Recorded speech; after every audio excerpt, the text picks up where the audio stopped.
ಇಡೀ ದೇಶ ತಲೆ ತಗ್ಸುವಂಥ ಇಂಥ ಘಟನೆ ನಡೆದರೂ ಕೂಡ ಸರ್ಕಾರ ಘಟನೆ ನಡೆದಂಥ ಇಮಿಡಿಯೇಟಾಗಿ ಸ್ಥಳದಲ್ಲಿ ಬಂದು ಒಂದು 5-6 ಜನ ಮಂತ್ರಿಗಳು ಸಭೆ ಮಾಡಬೇಕಾಯಿತು, ಅಥವಾ ಕ್ಯಾಬಿನೆಟ್ ತುರ್ತು ಸಭೆ ಮಾಡಬೇಕಾಯಿತು. ದೇಶದ್ರೋಹದ ಈ ಘಟನೆ ಕಂಡಮ್ ಮಾಡಬೇಕಾಯಿತು. ಕ್ಯಾಬಿನೆಟ್ಟಲ್ಲಿ 1 ಲೈನ್ ರೆಸೊಲ್ಯೂಷನ್ ಬರಬೇಕಾಯಿತು. ಈ ಘಟನೆಯನ್ನು ನಾವು ಖಂಡಿಸ್ತೀರಿ. ಈ ದೇಶದ್ರೋಹಿಗಳು ಪಾತಾಳದಲ್ಲಿ ಅಡಗಿದ್ರು ಬಿಡಲ್ಲ, ಅವ್ರನ್ನ ಎರೆಮುಳಿ ಕಟ್ಟಿ ತಂದು ಅವ್ರಿಗೆ ಗುಂಡಾಕ್ತೀರಿ ಅಂತ ಹೇಳಬೇಕಾಯಿತು. ಕ್ಯಾಬಿನೆಟ್ ಮೀಟಿಂಗು ಮಾಡಿಲ್ಲ, ಸಚಿವರು ಸಭೆನೂ ಕರೆದಿಲ್ಲ, ಒಬ್ಬರು ಕೂಡ ರಾತ್ರಿ ಇಲ್ಲಿ ಒಬ್ಬ ಮಂತ್ರಿನೂ ಕೂಡ ಈ ಘಟನೆ ನಡೆದಂಥ ಸ್ಥಳದಲ್ಲಿ ಬಂದಿಲ್ಲ. ಯಾರು ಇಲ್ಲಿ ಕಾಂಗ್ರೆಸ್ ಅಭ್ಯರ್ಥಿಯಾಗಿದ್ದರು ನಾಸೀರ್, ಅವರು ಕೂಡ ಪಾಕಿಸ್ತಾನ ಜಿಂದಾಬಾದ್ ಅಂತ ಕೇಳಿದ್ದಾರೆ ಅಂತ ಮಾಧ್ಯಮದವ್ರು ಕೇಳಿದಾಗ ಅವ್ರ ಮೇಲೆ ಕ್ರಮ ಮಾಡ್ತೀನಿ, ಅವ್ರ ಮೇಲೆ ಗುಂಡಾರಿಸ್ತೀರಿ ಅಂತ ಹೇಳಿದೆ. ಮಾಧ್ಯಮದವ್ರನ್ನ ಅವ್ಯಾಚ ಪದಗಳಿಂದ ನಿಂದಿಸಿರುವಂಥದ್ದು. ಇವೆಲ್ಲವನ್ನ ಗಮನದಲ್ಲಿಟ್ಕೊಂಡು ಇವತ್ತು ಸರ್ಕಾರ ಕೊಟ್ಟಿರೋ ಉತ್ತರ ನೋಡೋಣ ಮಾಡೋಣ ಅಂದರೆ ದೇಶದ್ರೋಹದ ಘಟನೆ ವಿಧಾನಸೌಧ ಒಳಗಡೆ ಆದ್ರಾಗ, ಎಲ್ಲೋ ಹಳ್ಳಿಯಲ್ಲಾದರೆ ತರಿಸ್ತೀನಿ ವರದಿ, ಯಾವುದೋ ಹಳ್ಳಿಯಲ್ಲಿ ನಡೆದಿದೆ 400-500 ಕಿಲೋಮೀಟರ್ ದೂರದಲ್ಲಿ ತರಿಸ್ತೀನಿ ವರದಿ ಅಂತ ಹೇಳಿದರೆ ನಂಬೋದಾಯಿತು. ಕಣ್ಣು ಮುಂದೆ ನಡೆದಿರೋದು, ವಿಧಾನಸೌಧದಲ್ಲಿ ನಡೆದಿರೋದಕ್ಕೆ ಸಾಕ್ಷಿ ಕೇಳ್ತಾ ಇದ್ದಾರೆ ಕಾಂಗ್ರೆಸ್ ಅವರು. ನಾಚಿಕೆ ಆಗಲ್ವ ಇವ್ರಿಗೆ, ಕಾಂಗ್ರೆಸ್ ಅವ್ರಿಗೆ? ಇಲ್ಲಿ ನಡೆದಿರೋಂಥ ಘಟನೆಗೆ ಸಾಕ್ಷಿ ಕೇಳ್ತಾ ಇದ್ದಾರೆ.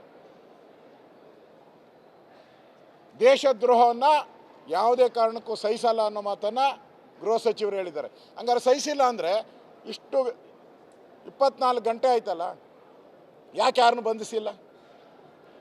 ಯಾರ ಮೇಲೆ ಯಾಕೂ ಕ್ರಮ ಇಲ್ಲ? ನಾಸೀರ್ ಅವರು ಯಾರು ರಾಜ್ಯಸಭಾ ಕ್ಯಾಂಡಿಡೇಟ್ ಇದ್ದರು, ನಾಸೀರ್ ಹುಸೇನ್, ಅವ್ರನ್ನ ಯಾಕೆ ಕರೆದು ಎನ್ಕ್ವೈರಿ ಮಾಡಿಲ್ಲ? ಯಾರ್ಯಾರು ಕರ್ಕೊಂಬಂದಿದ್ದೆ ಅಂತ ಅವ್ರನ್ನ ಯಾಕೆ ಕೇಳಲಿಲ್ಲ? ಅವ್ರನ್ನ ಪಾರ್ಟಿಯಿಂದ ಯಾಕೆ ಸಸ್ಪೆಂಡ್ ಮಾಡಿಲ್ಲ? ಈಗ ನೂರಾರು ಪ್ರಶ್ನೆಗಳು ಜನಗಳ ಮುಂದೆ ಇವತ್ತಿದೆ. ನಾವು ವಿಧಾನಸಭೆಯಲ್ಲಿ ನಮ್ಮೆಲ್ಲ ಶಾಸಕರು ಇವತ್ತು ಇದರ ಬಗ್ಗೆ ಧ್ವನಿ ಎತ್ತಿದ್ರಿ. ಯಾವುದನ್ನು ಬೇಕಾದರೂ ನಾವು ಕ್ಷಮಿಸ್ತೀರಿ, ಆದರೆ ದೇಶದ್ರೋಹಿಗಳನ್ನು ನಾವು ಯಾವುದೇ ಕಾರಣಕ್ಕೂ BJP ಕ್ಷಮಿಸಲ್ಲ ಅನ್ನೋ ಮಾತನ್ನು ಸ್ಪಷ್ಟವಾಗಿ ಹೇಳಿದಿರಿ. ಈ ವಿಧಾನಸೌಧ ಇರೋದು ಪವಿತ್ರವಾದಂಥ ವಿಧಾನಸೌಧ, ಜನರ ತೆರಿಗೆ ಹಣದಲ್ಲಿ ನಾವು ಕಟ್ಟಿರೋ ವಿಧಾನಸೌಧ.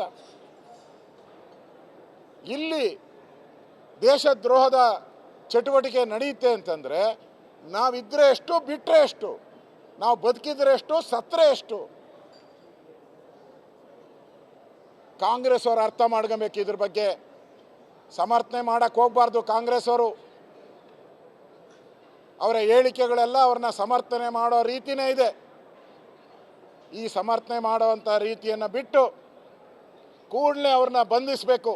ಅಲ್ಲಿವರೆಗೂ ನಾವು ಧರಣಿಯನ್ನು ಮಾಡ್ತೀರಿ, ಅವ್ರನ್ನ ಬಂಧಿಸೋವರೆಗೂ ನಾವು ಧರಣಿಯನ್ನು ಮಾಡ್ತೀರಿ.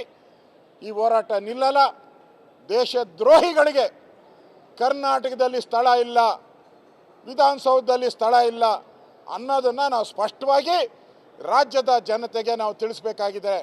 ಇಲ್ಲ ಅಂದರೆ ರಾಜ್ಯದ ಜನ ನಮ್ಮನ್ನೆಲ್ಲ ಹೇಳಿ ಅಂತಾರೆ, ನಮ್ಮನ್ನು ಹೇಳಿ ಅಂತಾರೆ. ಆ ಪದವನ್ನು ತೆಗೆದುಕೊಳ್ಳೋಕ್ಕೆ ನಾವು ಸಿದ್ಧರಿಲ್ಲ BJPಯವರು. ನಾವು ರಾಷ್ಟ್ರ ಧ್ವಜಕ್ಕೋಸ್ಕರ, ರಾಷ್ಟ್ರ ದೇಶವನ್ನು ಕಾಪಾಡುವಂಥ ದೃಷ್ಟಿಯಿಂದ ನಮ್ಮ ಹೋರಾಟ ನಾವು ಮಾಡೇ ಮಾಡ್ತೀರಿ.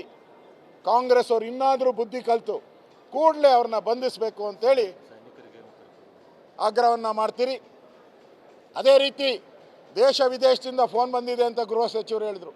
ದೇಶ ವಿದೇಶ ಬಿಟ್ಬಿಡಿ, ನಮ್ಮ ಪಾಕಿಸ್ತಾನದ ಗಡಿಗಳಲ್ಲಿ ಹೆಂಡತಿ ಮಕ್ಕಳನ್ನ ಬಿಟ್ಟು ಸೈನಿಕರು ದೇಶ ಕಾಯ್ತಾ ಇದ್ದಾರಲ್ಲ, ಪ್ರಾಣ ಬಲಿದಾನ ಕೊಟ್ಟಿದ್ದಾರಲ್ಲ, ಲಕ್ಷಾಂತರ ಜನ ಪ್ರಾಣವನ್ನು ಕಳ್ಕೊಂಡಿದ್ದಾರಲ್ಲ, ಅವ್ರಿಗೇನು ಉತ್ತರ ಕೊಡ್ತೀರಾ ಕಾಂಗ್ರೆಸ್ ಅವರೇ?